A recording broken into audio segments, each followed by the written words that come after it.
khilaaf badan dhalisay samraxaantaana xildhibaanada qaarkood ku doodayaan iyo shirgudoonkii qaybo ka mid in aanay ahayn mid cadaalad oo laga wada tashadaan bal isku asado bal arrintan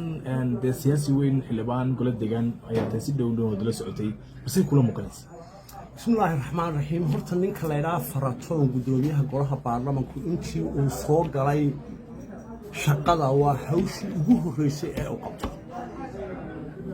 waan ka xumahay isagoo nin weynaa reer somalilan laga filayey inuu maanta laascaanoo tago uu oog fadhiisto oo ummadda isdilaysaa kala hagaajiyo oo uu wax keeno macnale inuu maanta caqabad ku noqdo wixii reer somalilan oo dhammi ay ka heshiisay oo aayar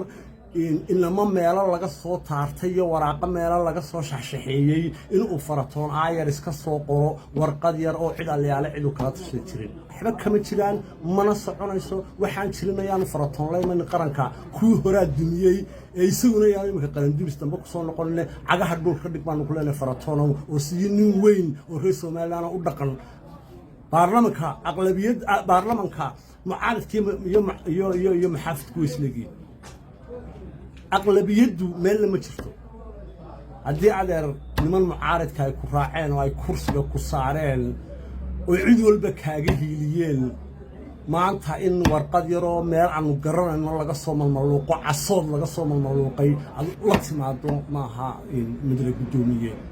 oo ay lama ku keenaan waxa weeye si wanaagsan oo xaqa oo asturanaya loo baahan yahay in aad in cadaalad fasho golaha baarlamanka mana aha mana la yeelayo mana soconayso in ay jirto guddi dhinac ka ranaata oo adigu inta aad soo magacowdo xataa magacyada la isku qalbo ina guun baa ku jiray haddana waxaa la yidhi inan kaloo dhulbahantaa baa ku jiray waxaa la yidhi beelaa lagu qaybsanaya what the hell is this هذا الفيصل فيفو وحصوليما وي حلو هلمك حسيتين ورقد سoo qoray loo kale gudoomiyaha ya soo qoray warqada da warqada waxa la soo qoray waa inaanay warqadan ahayn warqad laga fadhiistay oo 100 dhinac looga fadhiistay oo mas'uuliyad ka muuqato inaanay ahayn been adeer garanade waayo ma hadeen xildhibaanadii hadlayay in Axmed Muuse iyo waakii lahaadii waxa la yiraahdo qabaayil baa lagu doortay waa muraayadii dhamayd ee qaranka laga daawanayay weeyaan adeer min waalanay qaranka jamhuuriyadda Soomaaliya ilaa madaxweynihii baa go'aan saxay dadkii go'aanka madaxweynuhu saxay kulli digaha ayaa gudoomiye faratoon ka dhigtay in ay ka soo shaqeeyaan sharciga hada marka sharci laga shaqeynayo sharcigan hore loo sameeyay sanadkii hore bishii 9 la sameeyay hore loo sameeyay uu qoran yahay uu yaala wax ka bedeliya kaabisan ayar in lagu sameeyahay sharciyada marka la sameynayana waxa loo maraa dadka waxan garanaya ee nidaamkan garanaya ee taariikhda Soomaaliland la socda faratoon ma buu joogin markii sharcigan loo gudbiyay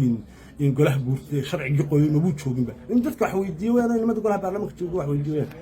in haddii aanu joogin hadda isagu baa gudoomiye golaha wakiilada midda kale xildhibaan golo deegaan baatay golihii wakiilada inta xogta ka hayno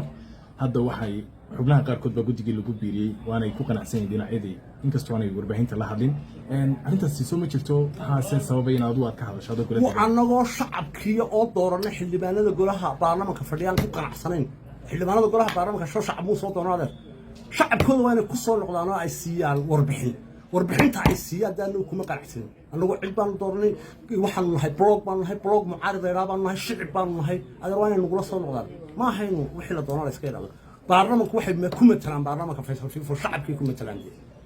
waa inay nagula soo noqdaan wax la weydiiyaan midda labaad waxay ahayd wax qaran ku heshiiyay meel la mariyay hawshaas ay socotay ma Faysal Fiifo ayarin la iska soo saaro warqad dhinac ka rano bafulaan u badan tahay bafulaan maxaad ka jeedaa bafulaan dhinac ka rano ma loo jeedaa